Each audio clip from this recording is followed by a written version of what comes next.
Welcome back. There's a lot going on at Bradley International Airport these days. In addition to new flights being added by existing airlines, Avelo announced last month they'll begin flying out of BDL later this fall. There have been major renovations to the terminals, improved on-site parking, and the rental car companies have moved right onto the property. More work is happening behind the scenes, including upgrades to luggage screening. The man leading these improvements is Connecticut Airport Authority Executive Director Kevin Dillon, and Kevin is here in Studio A. Welcome. Thanks for being with us. Well, thanks for having me. So you've been on the job for about 12 years, and you've announced that you're retiring in January, so the countdown is on. You came on shortly after the Airport Authority was established, and I wonder if we told you 12 years ago where things were now. I want to talk about a lot of the specifics, but as you look back at your tenure, which people who have announced their retirement tend to do, Kevin, are you pleased, amazed, you can't believe it? What do you think Kevin Dillon 12 years ago would say about what's happened? Well, I think we're very pleased with the progress that we made. You know, it goes back to Governor Malloy and the legislature back in 2012 created the CAA with an eye towards, trying to maximize the aviation assets here in Connecticut. And I think we've achieved that over the past decade, particularly at Bradley. There's been a lot accomplished. I can remember many years ago, long before you were in the job, people said, oh, Bradley International Airport, where does it fly? And it was like one flight a day or one flight a week to Canada made us international back in the day. That is a big deal, that there are so many international options and so many more domestic options that didn't exist before. I don't want to downplay it, but part of being an airport like Bradley is being taken seriously, right? Is that Absolutely. Something that you have to have people say, no, this is a real airport with real places to go? No, absolutely. That was one of our primary goals when we created the CAA, was to reestablish transatlantic service. So we're thrilled that we were able to get Aer Lingus into the airport, and they've been very successful ever since they started. I mean, naturally, there was a little hiatus during the pandemic, but they're back and they're stronger than ever. So we are focused very much on the international service. We're looking at the Caribbean, some certain expansions there. We're thrilled that Avelo is coming in, is going to do Montego Bay service in Cancun. But we're also, continuing to look at that transatlantic market. By far and away, the most successful destination for us would be London. So that is what we're after right now, is nonstop London service. When you talk to airline partners or people who decide about these routes, how do you pitch the airport? Well, we talk about the economy and everything that Connecticut has to offer. I mean, one of the things we do directly at the airport is make sure that we can present a good financial deal to the airlines. We try to keep our rates and charges as low as possible. But Bradley is a very unique airport, for an airport of its size.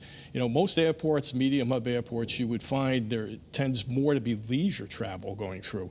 At Bradley, we have about a 50-50 split, business travel versus leisure. So that's very attractive to the airlines. So that's a good selling point for us. I know it was a big deal to bring the rental cars right up there by the terminal to get that garage built. It's funny, though, I was thinking about it in preparing for this. Most of our viewers have probably never done that because most of the Connecticut people aren't renting cars at your airport. But it's important as an airport to have that because we want those flights and we want people coming here and renting cars and going places, right? Is that part of growth overall and not just the rental car side? No, absolutely. I mean, that was a great customer service improvement for us. Prior to that, you had to take a bus to a remote location to get your rental car. So a big convenience for our travelers coming into the area. But we're also looking at that facility as a ground transportation facility.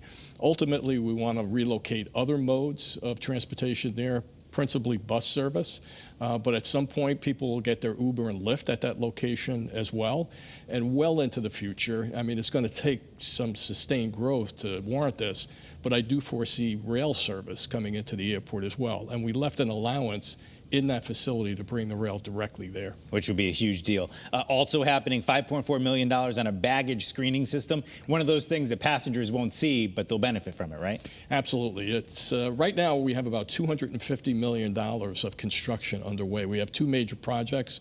Certainly that baggage screening project, major customer service improvement. Bradley's probably one of the last airports in the country that still have those big screening machines right in the lobby. So we're very much looking forward to getting getting rid of them so that we have additional capacity to accommodate additional airlines because they're chewing up a lot of ticket counter space. But even just the convenience of the passenger being able to walk up to the ticket counter, check your bags directly with the airline, they're taken away, and then you don't see them again until your destination is a nice customer service improvement. But we're also investing in the terminal in terms of a slight expansion on both sides of the building to improve passenger circulation. It'll give us a little bit of additional concession space as well. So as we continue to grow, we're going to continue to invest in that terminal, because if we can put off the construction of a new terminal into the future, that's a huge savings. To construct a new terminal in today's dollars would be well over $1 billion. So we want to push that off into the future as far as possible. But when you look at everything that we do at Bradley, whether it's bringing in new airlines or new services or some of the construction that we have underway, it's all oriented around customer service.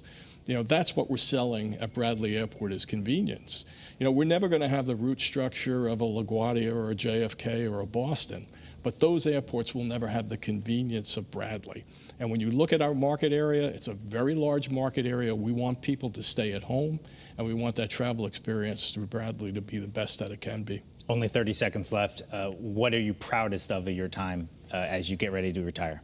Well, I think the growth in the airline service. We've increased nonstop destinations by over 50% since the CAA was first created. And that's what it's all about at airports, bringing in that airline service. So we're very proud of what we've accomplished there. Well, I know a lot of our viewers have, they may not know who you are, but they certainly know what you've done as far as your time in that job and through the airport. And I think a lot of people, as they go through there, and whether they're renting cars or taking those flights, they're appreciative of your time there. We appreciate you coming in to talk to us about it, and we wish you the best in retirement. Thank you very much. Kevin Dillon, thanks for being with us.